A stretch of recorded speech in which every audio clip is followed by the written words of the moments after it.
오돌이 썰툰. 이해하면 무서운 이야기. 우리 맞벌이 부부는 오늘 힘든 일정을 끝내고 자기 전 침대에 누워 도란도란 얘기를 나누고 있었다. 아이 참, 자기도 아직 어린애라니까. 남편은 팔베개를 한 왼팔이 저리다고 징징댔다. 옛날엔 매일 해줬으면서. 참, 오늘 일은 어땠어? 뭐 요즘 좀 힘드네. 일이 많아서 말이야. 참, 오늘도 잠꼬대 심하겠네. 하, 참아줘. 자기는 일 어땠어? 나야 뭐 항상 무난해. 이제 슬슬 잘까? 그러자. 잘 자고 내일 보자. 불을 끄기 무섭게 피곤했는지 바로 눈이 감겼다. 잠시 후 비몽사몽하게 눈을 떴는데 뭔가 내 왼쪽 옆구리를 긁는 느낌이 났다. 남편이 아무래도 또 잠꼬대를 하는 것 같다. 참 피곤하다니 깨우지도 못하겠네. 어느 날 나는 시골에서 운동을 하다가 밤길에 그만 길을 잃고 말았다. 아씨, 폰도 두고 왔는데 어디 잠깐 들릴 때라도 없나? 그때 멀리서 조그마한 집 같은 게 보여 우선 들어갔다. 문은 열려 있었고 아무것도 안 보였지만 어둠에 적응하여 보니 온화한 표정의 여러 가족 사진들이 걸려 있었다. 그때 어두운 와중에 안에 어떤 할머니 한 분이 계셨다. 할머니는 내게 말을 걸었다. 내 아들 이쁘게 생겼지? 할머니가 가리킨 곳을 보니 사진 속엔 할머니와 아들이 다정하게 서 있었다. 요즘 못 봐서 서운하다오. 할머니는 슬퍼 보였지만 나는 내 상황이 급해 폰이 있냐고 물어봤지만 자신은 이곳에 살지만 폰은 없다고 말씀하셨지만 아들 같으니 하룻밤 묵고 가라 하셔서 나는 그곳에서 급한 대로 하룻밤 신세지기로 했다. 다음날 아침 나는 경악할 수밖에 없었다.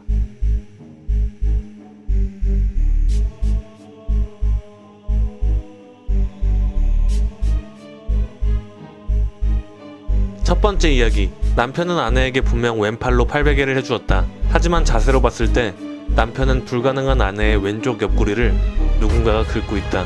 옆구리를 긁는 건 남편이 아니다. 두 번째 이야기. 내가 간 곳은 여러 가족들의 사진이 걸려있는 납골당이다. 나는 사진 뒤편에 납골이 돼 있는 아들을 기다리는 할머니의 영혼과 만났다. 이해하면 무서운 이야기.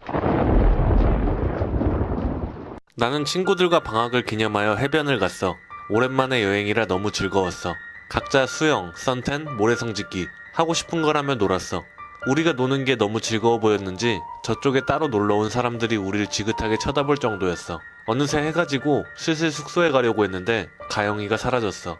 가영아! 가영아! 해변에는 널브러진 비치발리볼, 파라솔, 쓰레기들밖에 없었어. 그마저도 밤이 되니 깜깜해서 보이지 않았어. 도대체 어디 있는 거야?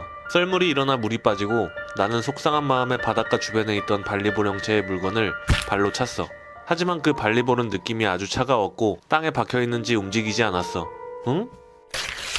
나는 연예인이야. 요즘 나를 따라다니는 파파라치가 있는 것 같아 밤에만 돌아다니고 있어. 어느 비오는 날엔 입이 심심해 과자를 사러 편의점에 나갔는데 갑자기 카메라 플래시가 터졌어. 나는 화가 나서 이리저리 둘러보다가 전봇대 쪽에서 인기척을 느꼈어. 당장 달려가서 확인해보니 길고양이였어. 난 전봇대에 기대 뭐지? 라고 생각한 순간에 플래시가 한 번 더 터졌어. 그 순간 뭔가 짜릿했어.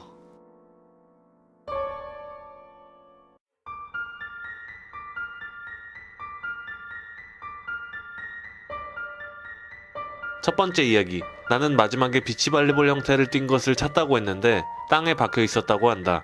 내가 찬 건 가영이의 머리이다. 우리를 관찰하던 주변 괴인들에 의해 가영이는 땅에 묻혔고 밀물때 물에 잠겼다가 익사하여 썰물때 나에게 발견되었다.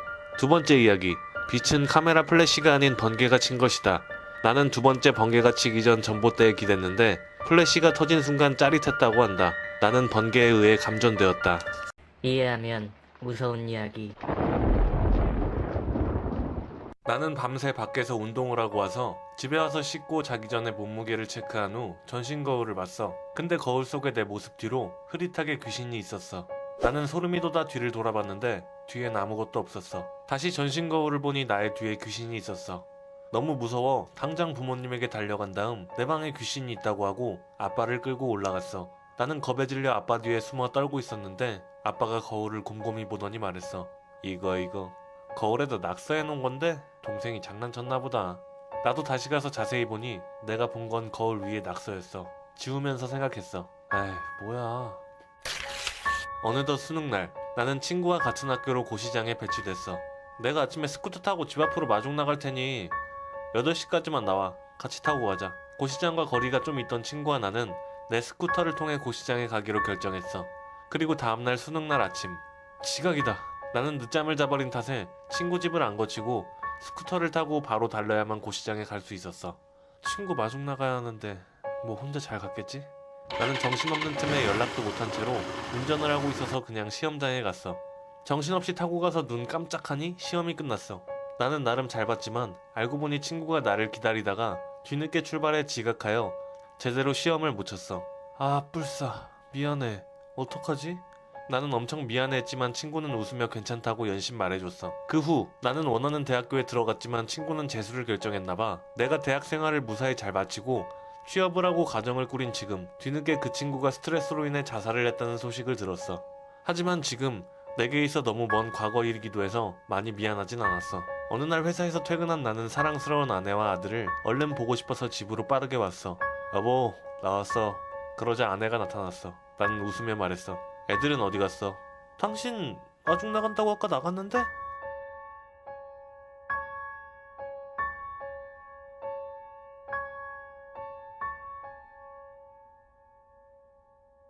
첫 번째 이야기. 거울에 귀신 낙서가 돼 있는 상태에서 거울을 봤을 때 귀신이 나보다 앞에 있어야 한다.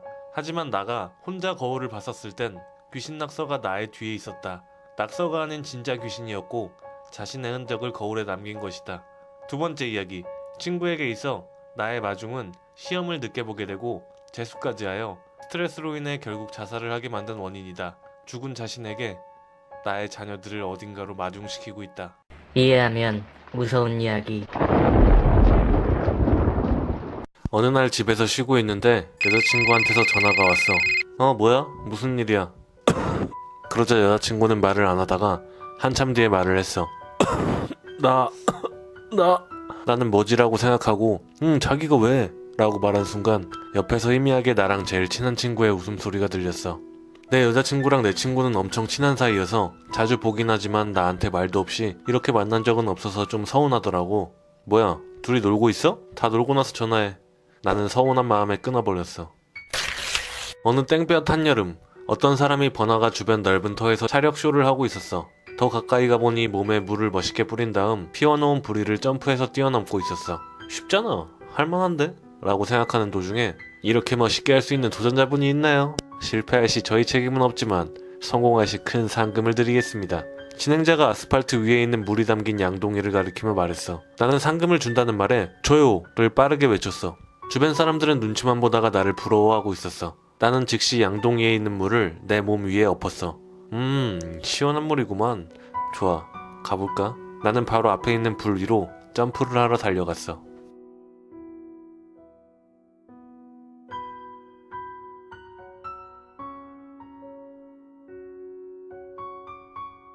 첫 번째 이야기. 여자친구의 나라는 단어는 자신을 지칭하는 나가 아니라 놔다. 나의 제일 친한 친구가 나의 여자친구의 목을 조르고 있다. 두 번째 이야기. 마지막에 나는 몸에 물을 부으면서 시원한 물이라고 했는데 한여름 땡볕에 아스팔트 위에 있는 양동이에 담긴 물이 시원할 리 없다. 나가 몸에 부은 건 알코올이고 그로 인해 곧 불이 온몸에 붙을 예정이다. 이해하면 무서운 이야기. 어느 날 여자친구가 나한테 제안을 하나 했다. 우리 폐가 탐험 가자.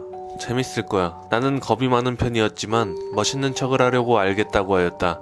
당일날 산골짜기에 있는 폐가에 들어와서 우리는 이리저리 살펴보고 있었다. 그때 갑자기 여자친구가 말했다. 와, 여기 참 오랜만이야. 나는 의아해하며 말했다. 여기 와본 적이 있는 거야? 그러자 그녀가 말했다. 아, 사실 아주 옛날에 제일 친한 친구 3명이 있었거든. 근데 걔네랑 여기를 왔었는데 나와 1명 빼고 모두 죽었어. 나는 무섭고 안타까웠지만 물어봤어. 아, 저런, 안타깝네. 남은 한 분은 잘 지내고 계신데? 어떤 친구였어? 그러자 여자친구가 답했어. 잘 지내는진 모르겠고 옛날이라 어떤 애였는지도 기억은 잘 안 나는데 발은 참 빠르더라. 나는 어느 아파트의 경비원이고 늘 그렇듯 어제 새벽 아파트 단지 뒤편의 CCTV를 검사해봤는데 CCTV 속의 남자가 살인을 저지르고 현장을 은닉하고 있었다. 도대체가... 난 경비로서 했으면 안 되는 실수를 해버렸다. 확인 좀 잘할걸. 나는 씁쓸하게 후회하는 표정으로 선물 받은 유통기한이 지난 음식들을 만지작거리며 어떤 버튼을 클릭했다. 삭제.